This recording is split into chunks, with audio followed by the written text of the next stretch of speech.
that I first heard on The Quarry, of course, but like after I played The Quarry and like heard the song, I'm like, oh, this is a great song. Anyway, let's talk about more gaming. Starting off this time, I accidentally forgot to record, a little bit of note. But anyway, this next story is kind of absurd in a funny way. The Sims 4 went free to play. Of course, people know The Sims 4 went free to play. Everybody's been playing The Sims 4. If you've not tried it, I recommend it. It's very cool. But not only that, but on top of that, they announced that The Sims 5 was in development and will be releasing in the distant future. They never actually gave us a specific date. They did say that multiplayer was going to be a big aspect to this one as well, which is kind of cool in my opinion. However, following the announcement 1 week later, news broke out that The Sims 5 had been hacked and pirated, meaning that apparently people are now playing The Sims 5. An incomplete version of it, of course, but people are still playing The Sims 5. What's going on over there here? Are you guys okay? Do you guys need a better firewall? Is that the problem? It's funny. It's just one of those absurd things. Hideo Kojima has a new game in development. Of course, he made the Metal Gear Solid games, and he also made Death Stranding. He is now making this new game, which stars Ellie Fanning, best known for Super 8 and Maleficent, and Shioli Kutsuna. I really don't know how to pronounce that, and I've probably really butchered that up. But she's been in Deadpool 2 and Netflix's Murder Mystery. Hideo Kojima says this will change gaming forever, which is very, very concerning. Not really concerning, but like it's just sort of cool that he says that.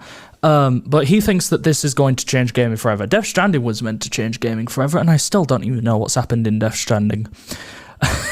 It's just so confusing, man. Another developer who says this kind of thing is Joseph Fares. He made A Way Out and It Takes Two. When he was making A Way Out, he went onto the Game Awards and they went, okay, can you swear here? Can you swear? And then he proceeded to, like, say, blank the Oscars. That was his big thing. That's what everybody knows him for. And nowadays, he's really honest about games. He's like his games, anyone's games, anything really. He's just like the honest one. He doesn't care if he's going to get sacked, is what I mean. Because some of the stuff he says is wow. But like EA, he's part of like Hazelight, which is EA Originals group. They've done their own indie company thing. And hey, his games are probably some of the best games I've played. It Takes Two certainly deserved to win Game of the Year last year. Which, by the way, the Game Awards is coming up soon, and I'm very, very excited for that. And God of War Ragnarök review embargo has lifted, finally, meaning that we now know God of War Ragnarök is a 94 on Metacritic. No one knows what it is on OpenCritic, because it's not out yet. Metacritic is for the critics, and OpenCritic is for basically anyone. So the God of War Ragnarök review embargo lifted, 94, bing bang boom. Sonic Frontiers still hasn't lifted its review embargo. That's lifting at 3 o'clock today. I reckon it'll get like a 76.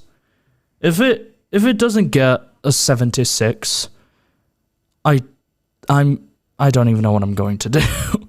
It's going to get a 76 or a lower. It's not going to be Game of the Year material. Definitely not. Sonic Frontiers can't be Game of the Year material. But it's definitely going to get some good reviews. Or at least I feel like it's going to get good reviews. God of War Ragnarök, though, is the second best game of the year, if we're not counting re-releases such as Portal Companion Collection and Persona 5 Royal, which Portal released earlier on this year and on the Switch, and the Persona Collection released everywhere like last month. So it is the second best rated game of the year, just under Elden Ring, which is still the king of 2022. Wait until Buster Fellows releases next year. when that releases, be scared. God of War Ragnarok. Buster Fellows is going to beat you.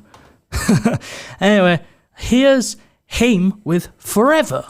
One thing I wanted to talk about as well was the surprise. I say surprise very lightly because we all knew it was getting close to Christmas. We all knew that the PSVR 2 wasn't going to release this year, which is the next generation virtual reality headset from PlayStation.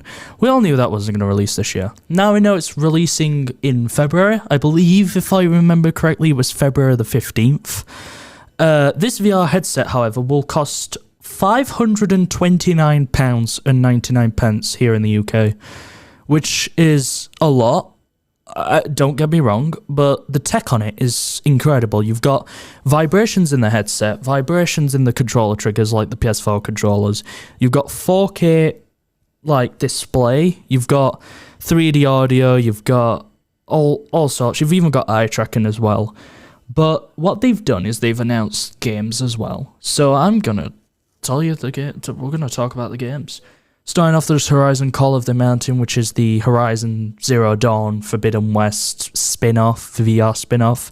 Looks kind of cool. You've got a game mode in Resident Evil 4 Remake and also Resident Evil Village. You've got a mode in No Man's Sky, which, of course, because No Man's Sky it's already a VR game, but like they're making another VR game in the PS5 version of No Man's Sky. God, it's so confusing. Then you've got Ghostbusters VR, which actually got a name earlier this week. I can't remember what the name was, but it wasn't anything exciting. It's not like you're going to look at it and go, oh my God, whoa, they're going to do this in it. No, it's just some sort of... Walking Dead Since the Sinners Chapter 2. We all knew that was coming, but now it's finally confirmed. You've even got Among Us VR. You're paying £529 and then paying an extra £10 for Among Us VR. You need help. But they've also announced 11 new games. Dark Pictures Switchback VR from the same people who made Until Dawn. Looks incredible. Then you've got Crossfire Sierra Squad, which looks okay. You've got The Light Brigade, which also looks okay.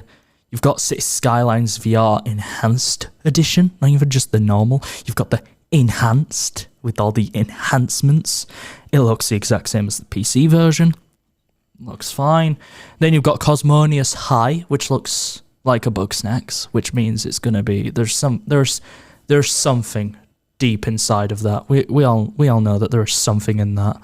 Then you've got Hello Neighbor Search and Rescue. I didn't play anything after the first Hello Neighbor game, but whatever. And then you've got Jurassic World Aftermath Collection, which nobody has seen anything, but if you've seen Jurassic World Aftermath, you know what it is. Pistol Whip is getting a PS5 version. Zenith is getting a PS5 version. After the Fall is getting a PS5 version. And then Tentacular, which looks fun, actually. It's one of those games that you look at and you go, that actually looks weirdly appetizing. I'm going to enjoy this sort of game. So that's the PSVR 2. Am I gonna get it? Probably. I'll see. I'll give it a bit before I decide, because it is due out in February. I have signed up for pre-orders just in case. Not on top of that, but as a side thing, as another topic. We're going through topics quite quick here, and I apologize, but publishers have come out on Microsoft's behalf. If you don't, well, not on their behalf, but if you don't know, on the Series X, they've also released the Series S. If you make a game for the X, you've got to make the same game for the S. So essentially that doesn't sound like much, but the Series S is extremely underpowered. Nobody can see it, but if you look at like the specs, it's not on par. It's basically just a cheaper version of the Series X, so you can play like 5 games on it.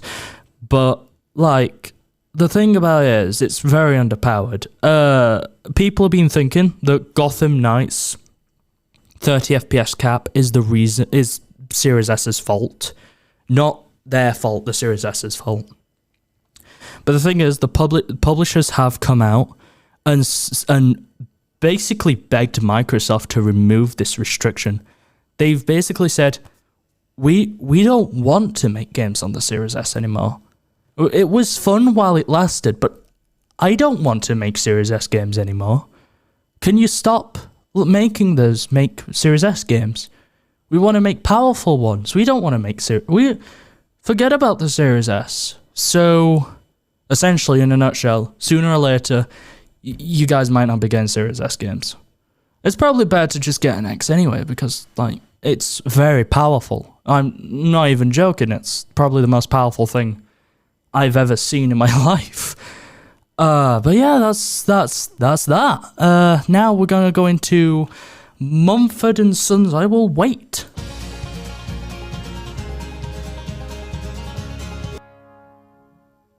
You know what really annoys me the most? Well, doesn't really annoy me the most for this part. Is that Steam is the PC launcher. It's for basically everything. And basically you buy a game on Steam, you download the game and you load it up. It's as simple as that. Steam is a launcher. But what really gets to me recently is the amount of launchers we've been having. I've written them all down. I've done my homework. I've written them all down. And there are just too many launchers out there. So of course we've got Steam, which is for basically every game under the sun. You get the game, you download the game, you open it opens up and you play the game. It's as simple as that. But a lot of games need their own launchers, or you can't buy some games on Steam and you have to buy them off their own launchers. So you've got Steam, then you've got Xbox, which is its own launcher. I use that for Game Pass games. If I don't want to buy them flat out on Steam, I'll download them off Game Pass. Simple. That's okay. Then we've got Epic Games, which is a terrible launcher, but it gives out free games. So you get benefits for using the Epic Games Store, which is actually kind of funny how they're giving us stuff for using their stuff. It's kind of sweet though. So you've got those three. Those three are fine, great, and okay. My mistake. Then you've got GOG Galaxy, GOG, Game on Game. I don't even know what GOG means. I think it means like gaming on games. I've really got no idea. But GOG Galaxy is basically a launcher to merge everything together. But so what you can do is you can view your library through GOG and load it up through GOG. But the only problem with GOG is you've still got to load up the launcher to launch the game. It's not like its own launcher. You can get games off GOG Galaxy, but like for Steam and stuff, you do have to. You click on the game, it loads up Steam, then it loads up your game. Or if you're in like GTA's case, it'll load up Steam, load up GOG, open up GTA, load up Steam, load up GTA, load up Rockstar, load up GTA. It's a long process. You can see why this is infuriating for some of us. Then you've got Bethesda, the Bethesda launcher. Not many people knew this was a launcher. I won't blame you. It was mainly used for Bethesda games like Doom, Fallout. You've got Dishonored on there, I guess. But this was a launcher that Bethesda mainly prioritized until the release of Ghostwire Tokyo, to which Bethesda said, actually, you know what, guys? We don't want this launcher anymore. If you bought anything on here, you can just transfer it to Steam. We'll just let Steam deal with everything. So, Bethesda's big launcher that they advertised, scrapped. As easy as that. Then you've got Origin. Origin never worked. It always opened up and went, well, like, my God, you're offline. Do you want to connect to No, I don't want to connect to Origin, thank you. I'm okay. I'm just here to do my homework. You know what I mean. It was taken up. Then you've got the EA Play app, which is supposed to replace Origin in a few short months. Honestly, the EA Play app looks okay, but like Origin, I've just said Origin was bad. Origin was better than the EA Play app. It's hard to get used to change, you know. Change being no longer loading up in offline mode and going, no, thank you, I don't want this. Then you've got Ubisoft Connect, which is for all your Ubisoft games. and your Uplay Plus. If you've got that through Game Pass, you'll need to use the Ubisoft Connect launcher. So, yeah, obviously that's another launcher just for Ubisoft's library. You can buy them off Steam, but you will have to load them up through Ubisoft's launcher. Then you've got Battle.net, which is its own launcher. You can't buy games on Steam or anything to load up through Battle.net. That's for your Blizzard games and your Call of Duty games. What's that I hear? Call of Duty Modern Warfare 2 is available now on Steam, but you still need to download the Battle.net launcher to load up the application. Whoa! Anyway, after that, you've got the Minecraft launcher, because Minecraft just wanted to be different. They had to make their own launcher just for all the Minecraft games. And you know what? There's only 3 of them. There's the Java edition, the Windows 10 edition, and then Dungeons. Why can't we have these as separate apps? I don't know. Because you're already loading the Minecraft launcher up through the Xbox launcher. Then, we've got the Rockstar launcher, which is a pain in the butt cheeks. Because, like, you've got Rockstar launcher, which only has Rockstar's games on it. All of Rockstar games are available through Steam, not the Trilogy, which leaks are coming out that the Trilogy is going to be on Steam. So what's the point of the Rockstar launcher? You lasted so long without it, and now why do you want it all of a sudden? Then you've got itch.io, which I didn't even know was a launcher, but is a launcher for all the games that you download, and you can just load up anywhere without the itch.io launcher. Then you've got the Windows Store, which... isn't that just the Xbox launcher? Then you've got the Tencent PUBG Mobile emulator, because, of course, people wanted to play PUBG Mobile on a computer. Who the hell? And then you've got Amazon Gaming launcher, which is Amazon's launcher, because they made games, like 3 games, that weren't good. And then the Grand Tour game, which was actually brilliant, but only on consoles. So you've got Amazon's launcher, which they use to do the Prime stuff, except for most of the Prime stuff is through GOG anyway, or the Epic Games launcher. Then you've got Total War launcher for the Total War games. Or how about the PDX launcher for City Skylines? What about Calypso launcher for Tropico games? Or how about Riot launcher for Valorant, which is available on the Epic Games Store anyway and doesn't need another launcher? Or how's about Kerbal Space Program's launcher? We have so many launchers now. We don't need more launch. Stop giving us launchers. Sooner or later, we're going to have a launcher for the computer to launch into a launcher that launches into another launcher, which will launch into another launcher, which will then load up your game. Launch sounds like a made-up word now that I've said it that many times. But it's a little bit funny. How many damn launchers we have these days. Remedy has 5 video games in development, those being Alan Wake 2, Control spin-off, Control 2, Max Payne 1 and 2, and a free-to-play co-op multiplayer called Vanguard. Remedy sounds busy, I'm not gonna lie. Don't try and contact Remedy, they'll probably not answer the phone. Anyway, now we've got Travis kissing in the wind. With the Game Awards season right around the corner, I thought I'd take a look back at some of the original winners for the Game Awards. Obviously the Game of the Year category, since there's like 90 different subjects. We're only going to be focusing on Game of the Year stuff. I'm very excited to see what this year's Game Awards is going to be like, because I don't know what like is going to... Because like, when you think about games released this year, what do you think of? Good point. I can't think of any. I can think of probably The Quarry, which isn't Game of the Year material.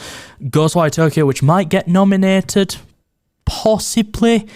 I'm not exactly too sure. Then you've got God of War Ragnarök and Elden Ring. Those 2 are going to get nominated, but I don't know what else is going to get nominated. So I'm going to look around the old Game of the Year awards just to see what there was. So you've got last year's, which was It Takes Two, which was made by Hazelight Studios and EA, Deathloop, which was Arcane Studios and Bethesda and ZeniMax, Metroid Dread, which was from Nintendo, you've got Psychonauts 2 from Xbox Game Studios, you've got Ratchet & Clank Rift Apart from Sony Interactive Entertainment, and of course Resident Evil Village from Capcom. The winner of that was It Takes Two, which I feel like was deserved because I love Joseph. Honestly, Joseph Fares is such an amazing, like, developer and publisher and things like that. So it made sense that he was finally able to win an award for something he made. because that was his whole, like, joke. Although I do feel like that I felt kind of bad for Psychonauts 2. It got nominated for about 10 different awards and didn't win a single one of them. 2020s, you've got Hades, Ghost of Tsushima, Final Fantasy VII Remake, Doom Eternal, Animal Crossing New Horizons, and The Last of Us Part 2. You had Animal Crossing New Horizons, Doom Eternal, and The Last of Us in a rank, which is very funny to me because Animal Crossing New Horizons is a cute kids game and all the rest of them are like adult games. Animal Crossing New Horizons and Doom Eternal released on the same day. I keep forgetting that fact.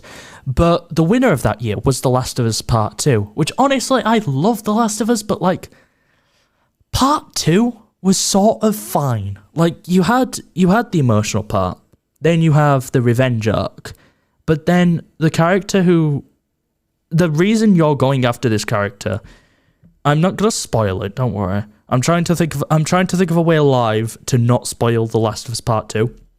But like, you've got Ellie, who's going after Abby, because Ellie hates Abby for reasons. And then you transition to Abby. And the game tries to make you care for Abby. It's like, no, I don't care. I just want to play as Ellie again. But you play as Ellie throughout the first half of the game, and for the next 5 or 6 hours of the game, you're playing as Abby. Which blows. I didn't like Abby. I don't like Abby. So I feel like that for that year, Doom Eternal should have taken away Game of the Year. Or even, not even Final Fantasy VII Remake, because that's just a remake. But Doom Eternal should have taken away Game of the Year. Or even Ghost of Tsushima, because that was great. And then you've got 2019's, which is Sekiro, Shadows Die Twice, Control, Death Stranding, Resident Evil 2, Smash Ultimate, and The Outer Worlds. The winner of that year was Sekiro, Shadows Die Twice. But I feel like Death Stranding should have taken that one, or Resident Evil 2. I know I've just said Final Fantasy VII's a remake, and Resident Evil 2 is also a remake, but don't look into the details, man. They've got 2018's, which is God of War, Assassin's Creed Odyssey, Celeste, Spider-Man, Monster Hunter World, and Red Dead 2. Everyone says Red Dead Redemption 2 should have taken it, and honestly, I've not played Red Dead Redemption 2, so I can't confirm that. God of War is fantastic so far. I'm trying to play through it before Ragnarok releases in like 2 days. But I feel like that Spider-Man should have taken that one, because Spider-Man was such a great game. It had a fantastic story, brilliant characters. You know, it was an exciting deep dive into the future, which ended up being Miles Morales and Spider-Man 2. And also Wolverine, which they're in development right now. For 2017, you've had Super Mario Odyssey, PlayerUnknown's Battlegrounds, for reasons I don't know, Persona 5, Horizon Zero Dawn, and Legend of Zelda Breath of the Wild. Zelda won that one, and I feel like that's deserved. 2016's, you've got Uncharted 4, Thieves End, Titanfall 2, Inside, Doom 2016, and Overwatch. For some reason, Overwatch won that year. I don't know why, because Doom sat right there, and so is Uncharted 4, but hey, whatever, Game Awards. For the year before, 2015, you had Metal Gear Solid 5, The Phantom Pain, Fallout 4, Bloodborne, The Witcher 3, and Super Mario Maker. The Witcher 3 won that year, but I personally, I feel like Metal Gear Solid 5 should have won that one, but Konami shouldn't have, like, been there. It should have been Hideo Kojima's award because of the whole Konami and Hideo scandal thing that went on. I feel like Hideo Kojima should have gotten that Game of the Year award for that game specifically. The Witcher 3 might have been fantastic, but Kojima went through so much that year. And then in 2014, you've got Middle-earth, Shadow of Mordor, Dark Souls 2, Bayonetta 2, Dragon Age Inquisition, and Hearthstone, because card games could have got nominated for Game of the Year back then. Dragon Age Inquisition won that one, and honestly, that's probably the best game on there. I don't even know the rest of them. But those are the Game of the Year awards. I feel like if both God of War Ragnarok and Elden Ring went up this year, I feel like Ragnarok would take the award, because Ragnarok's a big, massive game. It's this huge game that's coming out this year. There's not even many games to pick from. There might even be Ghostwire Tokyo up there, second place, probably third place, because Elden Ring will be up there as well. I'm back again. Apologies about that. I just had to go and anyway, so I thought I'd talk about because like the last thing I was talking about was the Game of the Year awards thing, and I said, oh hey, I don't think that there's many games that released this year. So I'm on Metacritic right now, and I thought I'd take a sneaky gander at what games might get nominated. Of course, you've got Elden Ring, and now you've got God of War Ragnarok. But also up here in the 90s area is the Stanley Parable Ultra Deluxe, which is a remaster, so that probably won't count. Cuphead, DLC. Rogue Legacy 2 might be one at best indie games at year. I've not played it, but I mean, like, that might be one of the nominees. So will be Neon White. This year will be Neon White against Stray, which I think Stray is going to win. Stray might even... Actually, thinking about it, Stray might get Game of the Year award nominee. Because Stray was fantastic. You've got... Let's have a look. The Last of Us Part 1. That got an 88. But, like, I don't think The Last of Us Part 1 counts. Because it is just a remake. But it might do. It's not going to win Game of the Year. But it might be up there. You've got Tunic. That'll be another nominee for one at best games. Like, not best indie games. Stray needs best soundtrack, though. Because Stray's soundtrack is cool.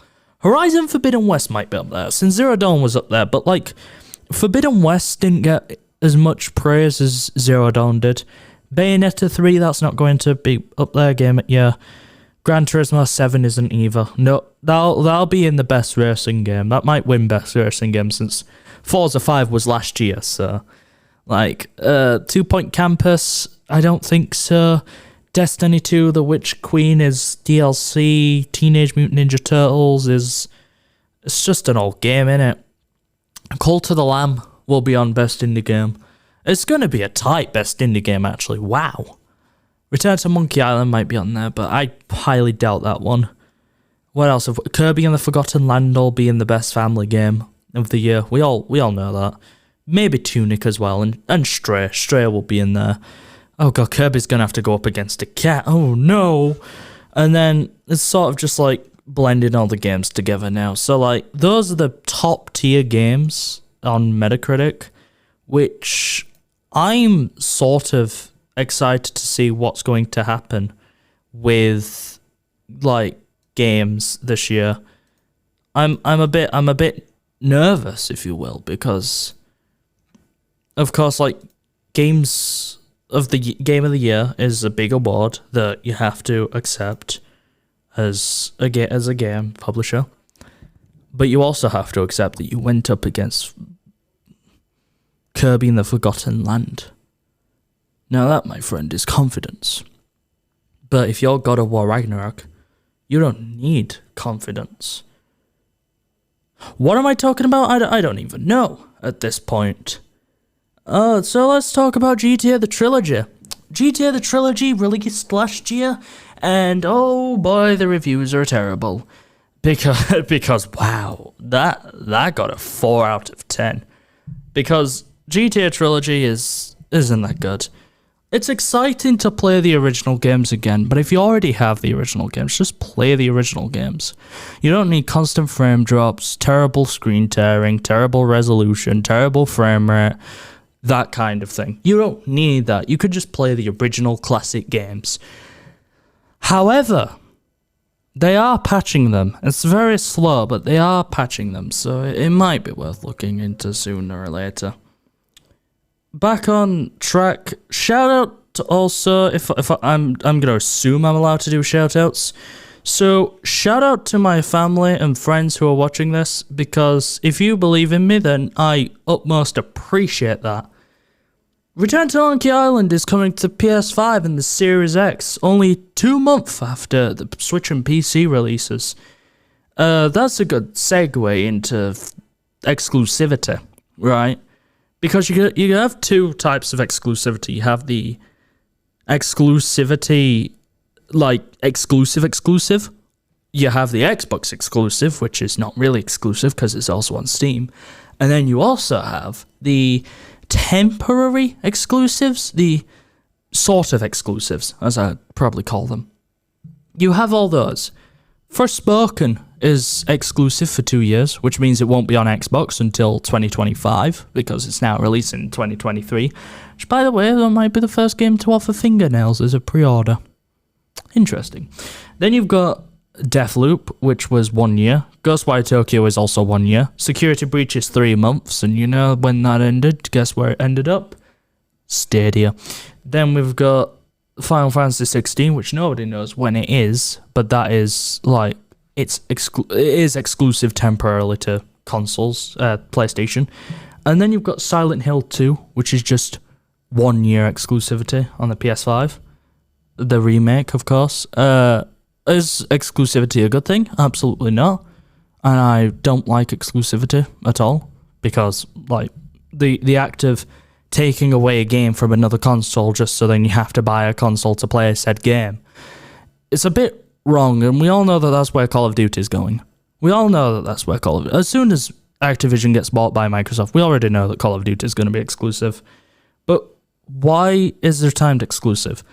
You know, Rise of the Tomb Raider was a timed exclusive for like 2 years, and that ended up on the 360 somehow. How the hell did that end up on the 3... Because, like, Rise of the Tomb Raider is an incredibly high-demand game. And you know what? It works on the 360. I've tried it. It actually works. 30 FPS, but, like, it works. We might be going into the future with 30 FPS, though. We'll all have to accept at some point that games just aren't going to be able to run on last gen anymore. It blows, but that is the future. Anyway, that's enough for me this week.